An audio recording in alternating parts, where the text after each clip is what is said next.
All right. Number 10. Let's go to the next question. Dilly Guy says, how does receiving the Holy Spirit work? In Acts, there are 2 times the Holy Spirit's poured out. In chapter 2 on Jews, and then on Gentiles in chapter 10. But every other time is passed by laying on hands.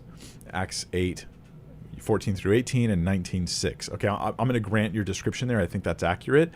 Okay, the Holy Spirit's poured out in particular in Acts 2, Acts 10, and this Jew-Gentiles, very important distinction there. Dilly Guy, you got it right on. That's an important theological thing that's happening in the book of Acts there.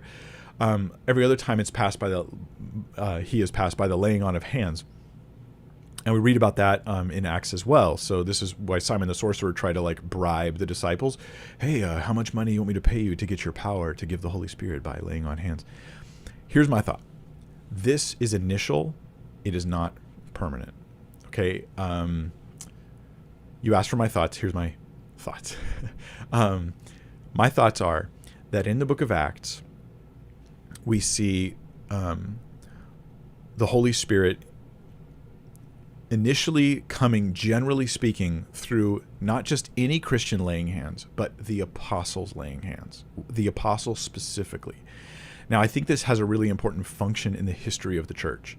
That is, the apostles were the ones who would they would guarantee the doctrines of Christianity were accurately portrayed.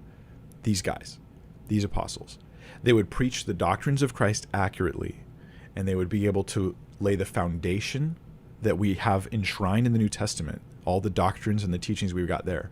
So the Holy Spirit came specifically through their laying on of hands. But I don't think that this becomes a rule for later on because, A, there are no continuing apostles. So there doesn't become a rule for how it has to happen like that.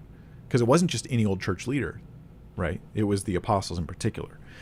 But also, it's a little more varied in Acts. So in Acts chapter 10, well, in Acts 2 and 10, the Holy Spirit is poured out, but there's no laying on of hands at all. So the Holy Spirit comes upon those gathered in the upper room in Acts 2, and there's nobody laying hands on anybody. It's just boom. Holy Spirit's just working powerfully, showing the initiation of a new phase in salvation history. And then in Acts 10, Peter preaches the gospel to Cornelius and those guys, and the Holy Spirit comes upon them. Peter's shocked. One of the apostles is there, but he didn't lay hands on them to receive the Holy Spirit. He's shocked, and he's like, whoa. And he was there to witness, because again, they're the guarantors of the doctrines. So he's there to witness the work of God. It just happens. The Holy Spirit comes upon him, and boom. When Paul gets saved, this is done apart from the apostles. They don't commission him. They don't bring him in. So what I'm saying is that though the standard thing is the apostles are securing the doctrines of the church by being the vessels through which the Holy Spirit is introduced into other people's lives, that's not always the case in Acts. It's just a general thing to lay the foundation. We don't have apostles afterwards. So I would say my loose answer is the Holy Spirit can come upon you because you simply pray and receive the Holy Spirit.